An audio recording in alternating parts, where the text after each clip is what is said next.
You're listening to Grassroots, www.innervationstudiosuk. I am Marcus, and it's nice to have you on board today for the first of our Q&A podcasts, looking after the local musician, the guys who are loading their stuff into their vans on a Saturday night and going off to play the dog and duck, coming home with beans on toast at 2 o'clock in the morning. Yes, I've been there. Many years in the business. For those of you that know me, a big hello. Thank you very much for your questions. Don't forget that your questions are pretty much on the fly, and I find them and read them and try to give you the best answer I can and the most honest answer that I can. And also, I try not to be too controversial and upset anybody, and I try and have as much fun as I possibly can. All the opinions and everything expressed in my podcasts are mine. They are just my opinion. Of course, there are different musicians out there, and every single musician has a different way of finding exactly what they want for themselves. My advice is based on my knowledge and my experiences alone. That's all I have to go on, I'm afraid. But here we go. So you can submit your questions to me. You can go to www.innervationstudios.com and follow the email link. Alternatively, send an email straight to innervationstudiosuk@gmail.com. I don't always reply to them. I tend to save them all up and then reply to them on here. So let's start with our first question. We've been collecting a few of your questions. This one comes from Gary in Thundersley. Hi Marcus, I'm hoping you can help. Can you advise on an easy and cheap home studio setup on PC to make quick and easy demos of new ideas so I can forward them to the other boys in the band to learn? Many thanks, Gary. Hello, Gary. Yeah, well, I mean, there are plenty different things out there that you can use. If you're looking for absolute budget, I would recommend there's a free program called Audacity, which is absolutely superb and gives me everything that I need. See, the thing is, Gary, that if you can play, and I'm taking it that you can, then Audacity will give you that. I think there are lots of different programs out there that do different things, but I think just firing off quick and easy demos, I find Audacity is just the best for me. Doesn't cost anything. It's a free program. You probably will need to get yourself a digital audio workstation. These are quite affordable. I've got a couple of old ones that I use, which was an IO2, which was the latest one. And more recently, I've gone to a PreSonus Audio Box USB 96, which does it for me, DI everything and go for it from there. But if you can play guitar and you can play a bit of bass, you can fire off the demos fairly quickly. Sometimes drums, it's quite handy sometimes to have, if you've got a drum machine, you can plug that in. Sometimes you can go to various sites on YouTube and there are links to downloading just drum loops or drum patterns.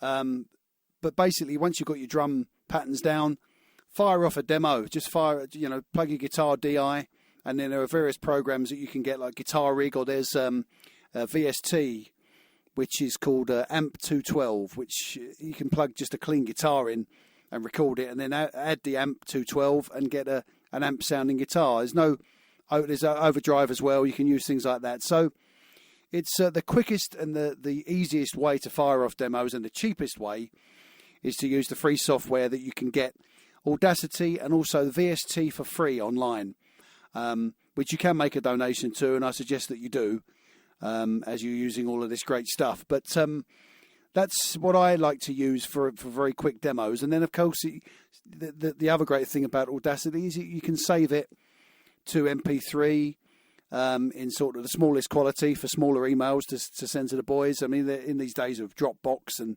things like that, you don't necessarily even need to worry about that. But I'm a bit old school, mate, so there we are. But Audacity is a very, very good way of plugging your guitar in, plugging your bass in, and if you can play, then you can fire off your demos and get them to the lads fairly quickly. Obviously, I wish you well with everything that you're doing, and I hope you've been well during the lockdown, and hopefully you and the lads, it doesn't say the band name here, but you and the lads or the ladies, whoever it is you work with, will be out there soon performing and playing and rehearsing and playing your own music, mate. So that's pretty much the answer. Go for Audacity. Go for something simple. Go for a nice, cheap PreSonus audio box. Doesn't break the bank. It's not too bad. Does the job. And just spend a little bit of time learning how to use it and how to press the buttons and trial and error. The great thing about Windows, or a great thing about technology in general, there's this brilliant button called undo, which is kind of just behind the snooze button on your alarm in the morning in terms of the most used button in the history of time. I think I probably snooze about 6 times in the morning, so I press it 6 times in the morning. But the undo button on Audacity or on the PC in general or a laptop, I'm pressing that all the time, mate. So, there's nothing you can do that you can't undo. There's nothing to worry about. And if you're new to it, just try a few things. Find the best way for you. Find the best thing for you and find what works for you. But it's not about sending great sounding demos out. It's just basically about using the software. The great thing about Audacity is things like drop-ins. You just create a new track underneath, go back a little bit, record, and it will record the new guitar, which you can then copy and paste onto the other one. So there are so many tricks that you can do, and there are so many different YouTube sites that you can go onto and read about Audacity. You can, of course, have a listen. You can, of course, always come to one of my workshops, or you can always book some time, as you're only in Thundersley and I'm in Hadley, which isn't far from you. You could always book some time here, and I'll go through it with you, mate. I mean, I'm always good with that. Of course, I'll charge you because that's what I have to do. We've all got to earn a living, haven't we? But I wish you well with it, Gary, and lovely to hear from you, mate, and all the best.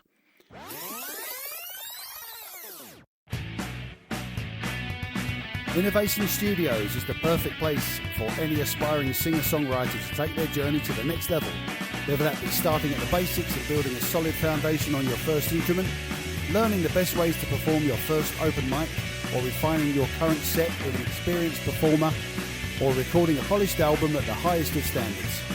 With soundproofed walls and perfect ambience and acoustics, our studio is also a great place for a budding producer to learn their craft, hone their skills and begin producing music.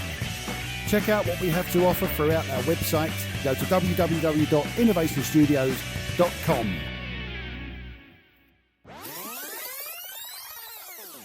Our next question comes from Stephanie in Hornchurch, and Stephanie says, Marcus, my grandson has recently formed a group with some friends from college. They are hoping to start practicing together soon and hopefully play some gigs. Do you have any advice for them? His name is Daniel. If you can give him a shout. And the band are called Common Complaint. Common Complaint. Hi, Daniel. Daniel in the Hornchurch. I can give you lots of advice. The biggest advice that I can give you is obviously put together some songs, start working. I'm assuming it's your own stuff. Rehearsal time is so important. When you start practicing together, it's so important that you use the rehearsal time wisely. I think when I was your age, Daniel, 17, 18, the bands I was knocking about with and going in and plugging in and making, it was really about everything louder than everything else. And one of the boys would say, do you know this one? And start playing it, and then we'd all jam. And you suddenly come out of there, 3 hours later, having pretty much learned nothing about yourself, and you might come out of there with one song. So the band I was in when I first started, and I was about 17, we used to sit together with acoustics because the other boys in the band, I mean, we didn't have any money. We were teenagers and we weren't all working. And the only money we had was pretty much spent on sweets or, But what we used to do was to sit together with acoustic guitars, and the bass player would usually plug into a little practice amp or something. And you'd sit around someone's house. Your drummer would often just listen to you. You'd work through all the structures there. And your drummer would kind of keep time or listen to things. And, I've been in bands that have rehearsed with, the drummer on some Quality Street tins and stuff like that. I wouldn't quite go down that route. But I think it's important that when you're rehearsing together, you use the time in the studio that you're paying for to work on where the drums sit, and the structure. The structure of the song should already have been done with acoustic guitars in someone's bedroom or someone's living room. You need to be putting that work in away from the quote-unquote stage. It's important that you work together because it's a much quieter environment. It's a much easier environment, and you can communicate better. You can sing over the top of the acoustic guitars, and you can get the structures of the songs in a much easier way without a load of noise and confusion going on. And particularly if it's your own stuff as well, because that takes a little bit more time to write things down. And you're working through. I always believe you should never really work through in rehearsals as a band. You know, if you're trying to learn a new song, it's sometimes better to skip rehearsal one Tuesday night or Thursday night, whatever. Skip the rehearsal that night, save your money, and get together and work through a couple of new songs. Everybody knows by the time they get to the rehearsal room, they know about the structure of the song. The backing vocals and the harmonies are usually worked out over a couple of acoustic guitars. The choruses, the verses, the sounds, things like that. Just know what you're playing. And then when you get into the rehearsal room, it will take you probably 10 minutes to just look at it and say, okay, I want to get overdrive on this song or that one, and get your live sound. And then at least you have, if you have a 4-piece band, 3 of you know the structure, and the drummer will be able to add something to it. And then you're working with just the drums. If you're all working on the stuff that you should have already known, then you're wasting valuable rehearsal time. I hope that makes sense, because you're paying for rehearsals, Daniel. It's a lot of money. Some of them are, 30 or 40 quid, and if there's 4 of you in a band, it's a tenner a week. And sometimes you look at it and say, well, let's not rehearse for 3 months. Let's get together and work on the structures of the songs. Or you're working on a new album or something. You go in and you say, I've got this new album or this new idea, these 10 songs that I've written during the lockdown or whatever, which everybody seems to be writing songs during the lockdown as well, by the way. But if you've got these ideas, then it's good to do them in a quiet way and to work with the boys on the structures away from the noise and the confusion. And then your drummer can come in at some point later on, or you can, even better, record the song, send it to the drummer on MP3, which he can then, if he wants to, if he has drums set up at home, you don't know, he can then listen to it and maybe have an idea before rehearsals. You don't want to be turning up at rehearsals, although it's a great buzz, and it is a great buzz, I promise you, mate, to get in there and crank all the amps up to 11 and make as much noise as you possibly can. The fun is in the finished product. The fun is in listening to it when it starts to get tight, when it starts to come together as a unit, when you start playing together. The other thing as well in bands is the chemistry is so important between those band members. And you don't get the chemistry on such a level when there's just so much noise going on. I think everybody kind of, in the end, there's a little bit of animosity in there because maybe your amp isn't as loud as your mates and he's drowning everybody out. So I think it's important that you put the work in before you go to the rehearsal time. Anything that you are paying for, you always want to get the maximum amount of success from, and you always want to take the most from it. And if you're paying 40 quid for rehearsal space and you come out of there and you haven't really got any better, you haven't really grown, and you still, after maybe the 3rd or the 4th week, you still sound the same, nothing has changed, then that's you're wasting your time. And sometimes it's better with an acoustic. The other thing as well is, and this is quite important, is everybody in the band, I feel, if you kind of understand that you're all in that band to get the best result you can for each individual song. It's not just about, your guitar player just playing the longest solo he possibly can. Although to be fair, fans of the band I was in for years, wall to wall, would often say, thanks for another 20-minute solo. But the truth of it is, when you're in that environment and you're working together as a unit, you kind of a little bit like the board of directors, or it becomes a little bit like the House of Commons. And it's important that everybody understands that anything that you're saying over that period of time in rehearsals isn't taken personally later on. You don't start a fight in rehearsals, and you don't pick fault with somebody either. It's not just a case of that. It's just if something isn't working within the song, you work together as a unit to put the song together. Everybody in that band has, let's say it's a 4-piece, 25% input into that band. Now, if your drummer decides that he wants to put a fill in and it doesn't work, then you have the right to turn around and say, just try something else. It's how you do it. Don't go crashing in and say, that sounds rubbish, I don't want that. That sounds terrible, I don't want that. I think you have to know each other well enough, and that again comes from sitting together with acoustic guitars over a cup of tea and maybe a fag, whatever you want to do, and talking to each other, because it's important sometimes to remember that if you're in a successful band, or if you're in a band that's travelling around a lot, and there's 4 of you, there will be times when one member of the band is not feeling it. Or maybe they've got trouble at home, or maybe they've got something, going on. And it's important that as a unit, you're there looking out for each other.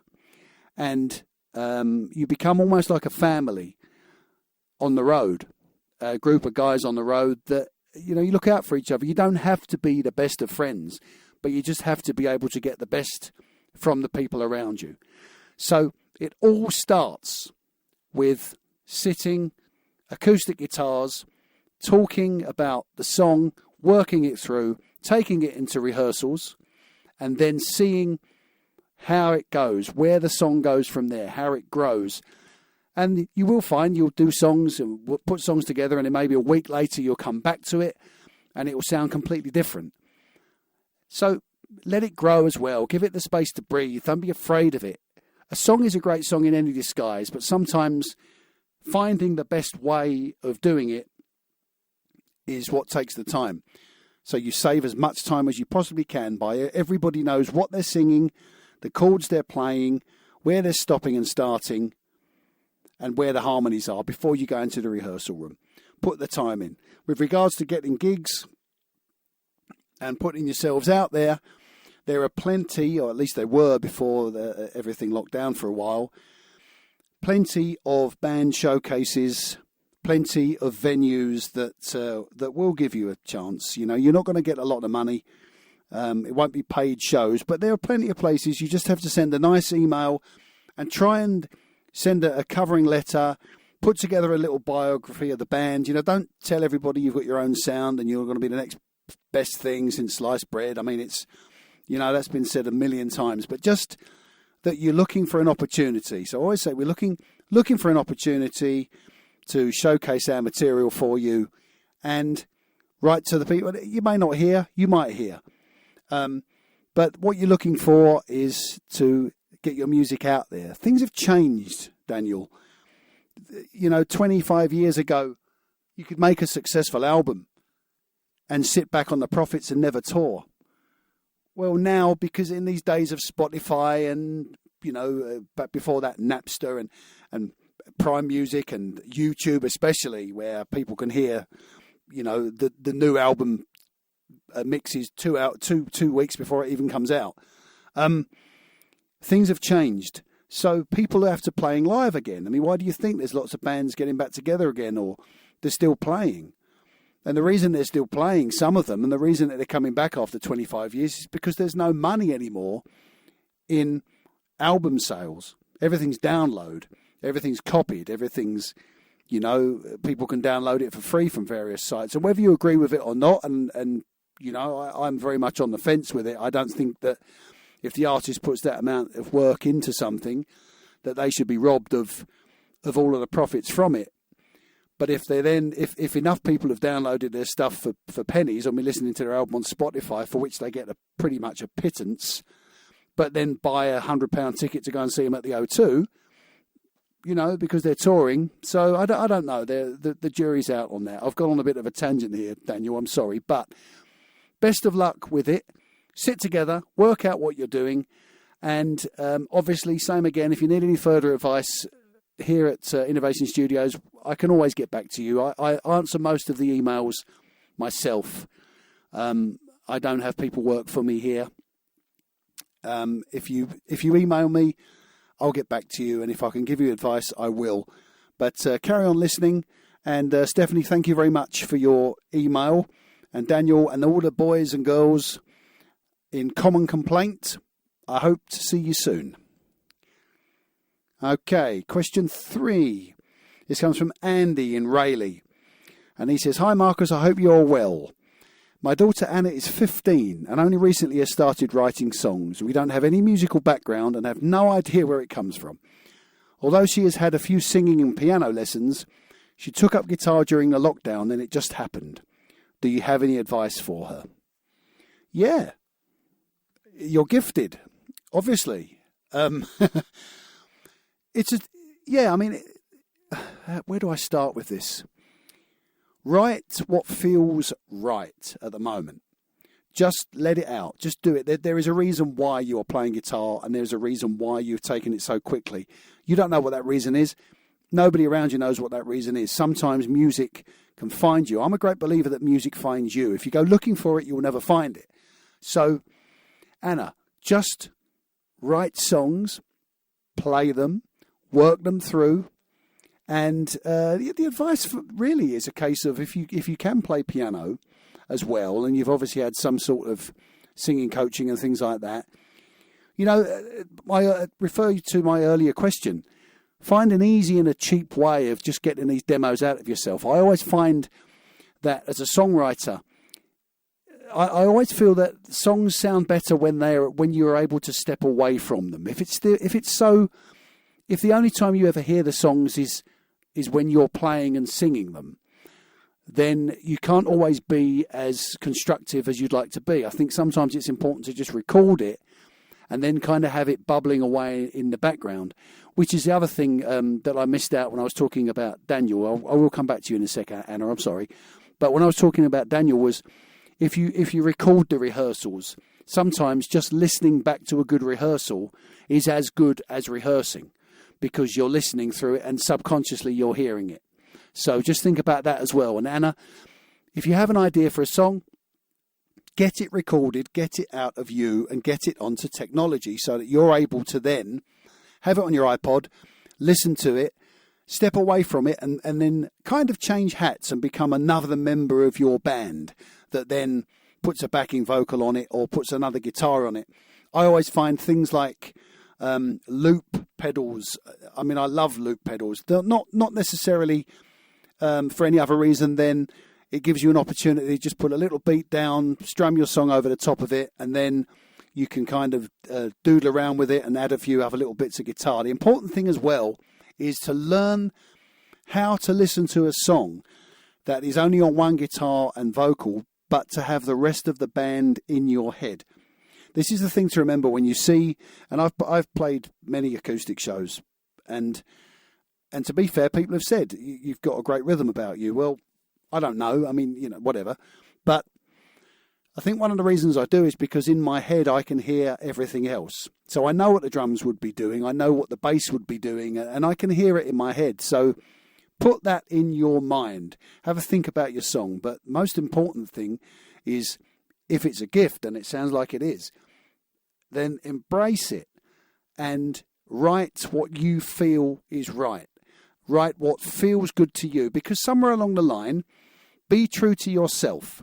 It's not a case of writing something and saying, hey, I'm going to write this song in the same style as Amy Winehouse or Adele or anybody like, or Lily Allen, or any of these people like that. Don't try and write in a particular style. Just write. What will link it together in the end will be your voice, your input, and the chemistry of you and those around you.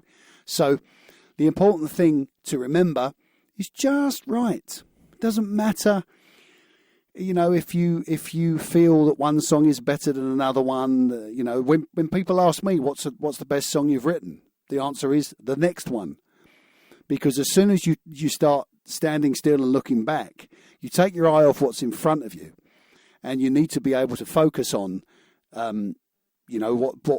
what you're aiming towards. So when you're working through, if you have an idea, and I don't know how you, what your technique is in terms of writing songs. I don't know if it's lyrics first or if it's chords first or whatever. There'll probably be questions about that later on another time anyway. But there is no right or wrong way to do it. You just have to feel that it's right. And there's a point where you're able to listen to it and then say, I can't do anything else with that. Then it's ready. While there's something that you can still do with it, while there's something that doesn't feel right, trust your gut instinct. Go with it. Listen to it and say, that sounds okay. I'm happy with that. That sounds good. It doesn't have to be the best song in the history of time. There are plenty of songs out there that have been on 2 chords or 4 chords or a repetitive. I could fire off 20 now, but I won't. But that are the same chord, round and round again, the same chord progression. But that's not it. That's not what it's about. Always remember, it's your idea. It's how you feel. It may even be therapeutic for you to, I don't know what your songs are about, but they might be personal to you and you might be able to just put them out there. But always remember that as soon as somebody hears your song, it's no longer personal to you, because they can make of that whatever they want to make of it. They could take that song and they could say, hey, that applies to me and my situation. So it doesn't become yours anymore in terms of an emotional sense.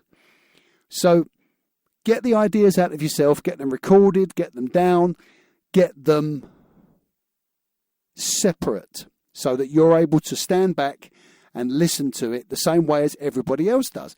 Don't be ultra critical. Be proud of the fact that you're able to do this. Stand up and say, I am a songwriter. This is what I do. And this is the best that I can do with these songs. Let the music come to you. Let the idea come to you. But most importantly, almost in a spiritual way, separate yourself from the sound you're making. If the only time you hear the songs are when you are singing them and playing them, it's too personal. Record them, step away from them, listen to them. There's a point in every artist's, and art is such a huge genre, but there's a point in every artist's, or let's say painting, there's a point where a painter has to stand back and look at what he's done, or what he or she has done. While they're 2 inches away from it, they're only focusing on that corner of the painting. But they have to, at some point, step back and almost disassociate themselves from it in order to be constructive, in order to be critical, and in order to get the best out of what they're creating. And songwriters are the same. Get it out of your head, get it out of yourself, and step back and have a really good bloody listen to it, and then dissect it. Then have a listen to what you can do with it. Throw some ideas around. You're not old enough to drive, Anna, but take your CD, stick it in your mum's car, stick it in your dad's car, have it going round and round on the way to school and away from school. Put it on your iPod. Listen to it as a piece of music. One of the hardest things about being a songwriter is it's always work to me. So when somebody listens to my album, they're listening to it the same way they listen to everything else. But see, I listen to it as a piece of work. And if I were a carpet fitter like my dad was, or if I was a painter, or if I was a bricklayer, somebody would say, that's a hell of a house you've built. But I would look at it and say, yeah, but I had a terrible trouble with that extension and the carpet was a bit short, because it's personal to me. So one of the most difficult things about being a songwriter is to write it and then be able to listen to it in the same way as everybody else without constantly picking fault. I could have done that better. I could have done that better. You have to be able to step away from it. I always am surprised when I listen to something of mine that I've not listened to for a while. I'm always surprised by how nice it sounds when I'm not immersed in that constant day-to-day struggle of trying to get it sounding the best it can. When I'm able to step away from it, and I've kind of forgotten the mistakes I made or the things that took time, because it's probably been 5 or 6 years. When I listened to the first album, the first matching album from 2016, I listened to that, and 4 or 5 years down the line, I don't hear it in the same way I heard it day in and day out, round and round and round and round. By the time the album came out, I was sick of it because I'd heard it every single day. So now to have not heard it for a couple of years and revisit it, I hear it the same way I hear everything else. So Anna, my advice is go with it. Write what you want to write. Play what you want to play. And then at some point, get it out of yourself and step back. If you've got 10 songs, record them all and have it as an album that you listen to. Then think about those 10 songs. What would your running order be of those songs? It's not just the first 10 songs you write. It's some songs you look at and you think that's a perfect opener for the album. That's a perfect song to have opening the album. And then you listen to another song and you say that's a great one to have at the end. You might have 2 songs that sound quite similar where you don't want them together. You need to have one at maybe track 2, maybe one at track 9. Separate them. You may have a song in 3/4 which you can put in the middle of it. It's really take 10 songs, form it into albums. That's another thing as well. If you've got 100 songs, then don't have one, 100 song album in your head. Separate them into albums. You've got 10 songs, make that album in your mind, at least get it demoed. It's an acoustic demo of an album that's ready for you to revisit at some point, maybe 3-6 months down the line, coming back to it. It makes it sound fresh that way as well. You don't get immersed in it. You don't get lost in it. It doesn't become like swimming against a tide because you're enjoying creating that music and you're enjoying the freshness of it, having not heard it for a while. So the 10 songs, get them recorded, get them done, listen to them for a good while until you can throw a few ideas around, and then just have a couple of weeks where you don't listen to it. Listen to something else, step away from it, and then go back in with fresh ears. Any producer, any engineer will tell you, you'll spend a whole day mixing something. You'll spend a whole week mixing something, and then you'll go in the next morning, and you'll press play and you'll listen to it and look at each other and go, what the hell happened there? Doesn't sound anything like it did last night. It's because your ears have played tricks on you. Anna, enjoy it, embrace it. By the sounds of it, you're gifted. I'm sorry that you come from a background that does a musical background or a background that doesn't have musicality in it, but by the sounds of it, you have a very supportive family around you that have emailed me for advice. Need any more advice? Please email me. Need any more input? Just always contact me here. As I said earlier to Daniel, just call or message me, and if I can get back to you and give you any advice, of course I will. Music's been my life, and it's always been there. And when I hear that there's somebody out there who's writing music, when I hear that there's somebody new who's got fresh ideas, somebody who's got more, somebody who's been given this talent, this ability almost to pursue music, well, you pursue music and you get out there and you do it. That's important.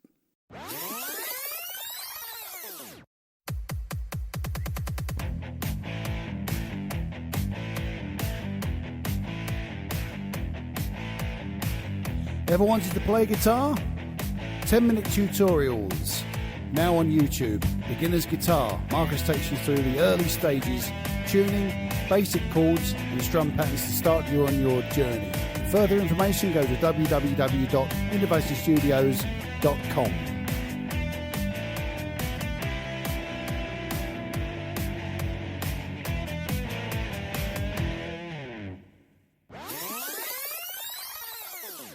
Okay, we'll have one more question. This question comes from Jason in Harlow.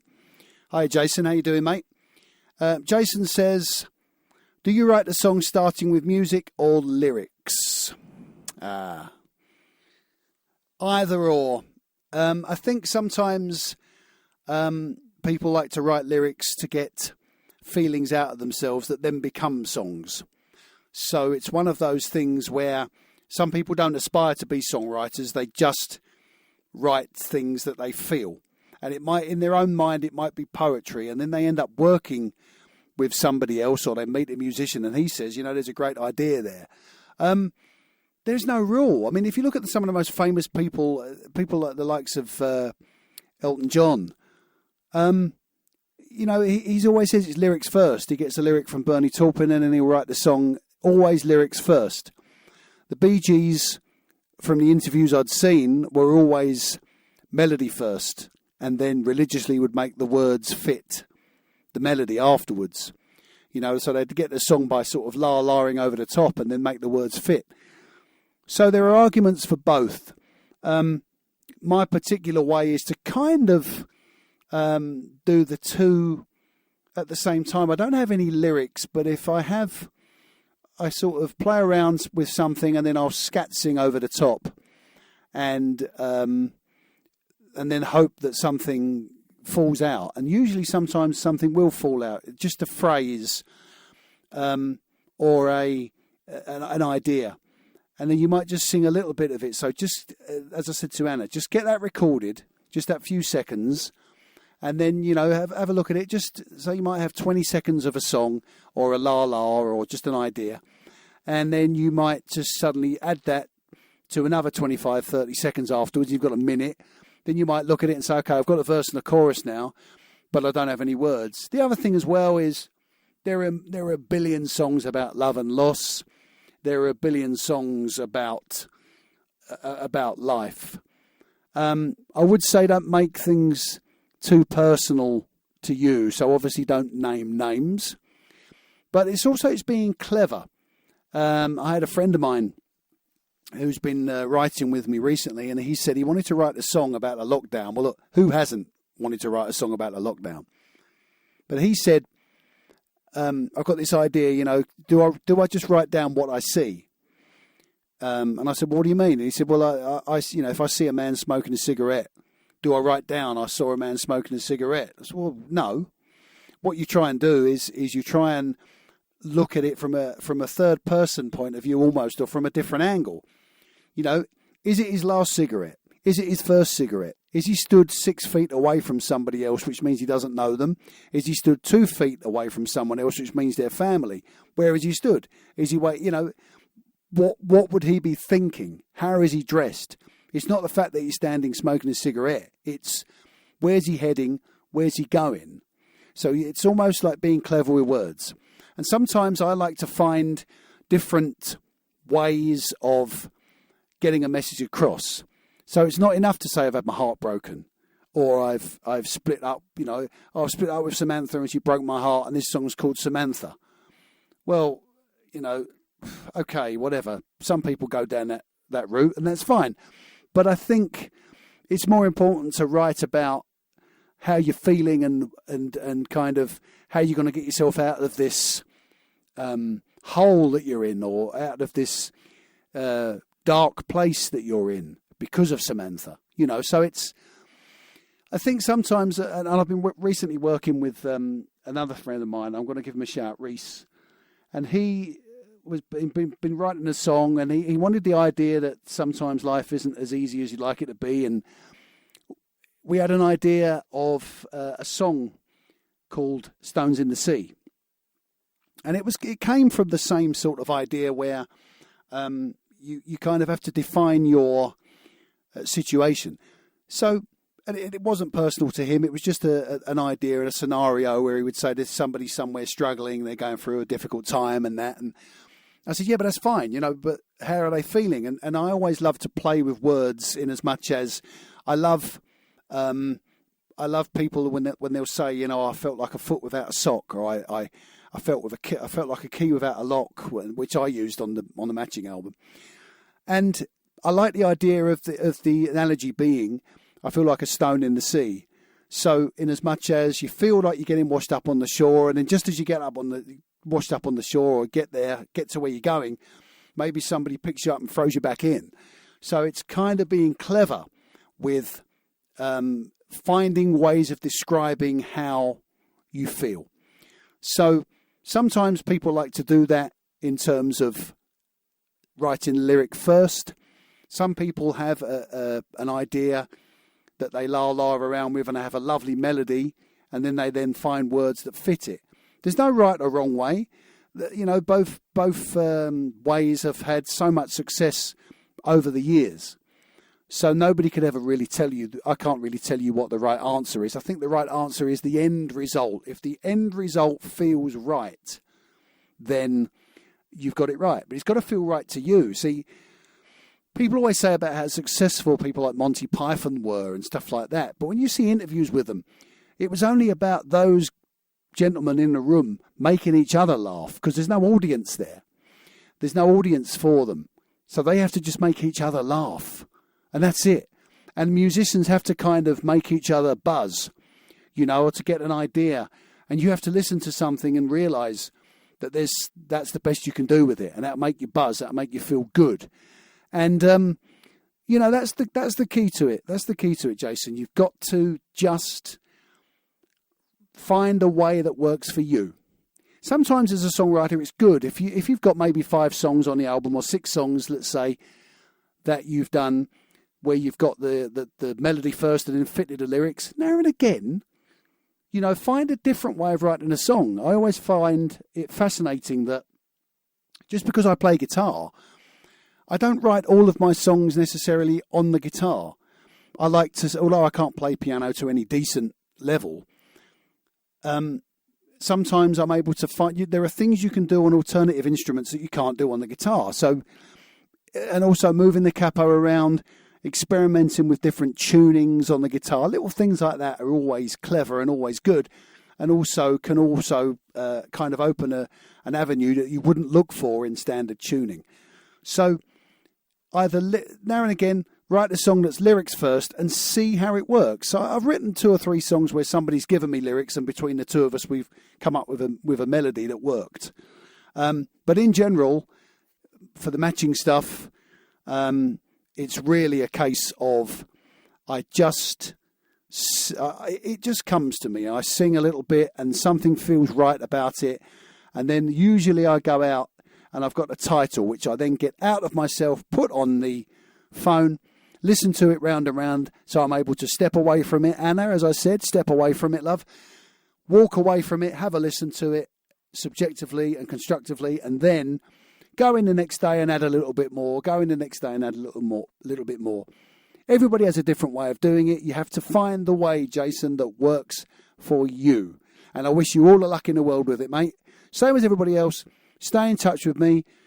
Feel free to email me again, ask me anything else, and it'll appear on the next podcast. It's been a real experience. I've enjoyed that. 4 great questions. That's all we had today, but that's because I tend to ramble a little bit. But hopefully you've learned enough from that to want to listen next week. Submit your questions, as I said, to innervationstudiosuk@gmail.com. Alternatively, go to www.innervationstudios.com.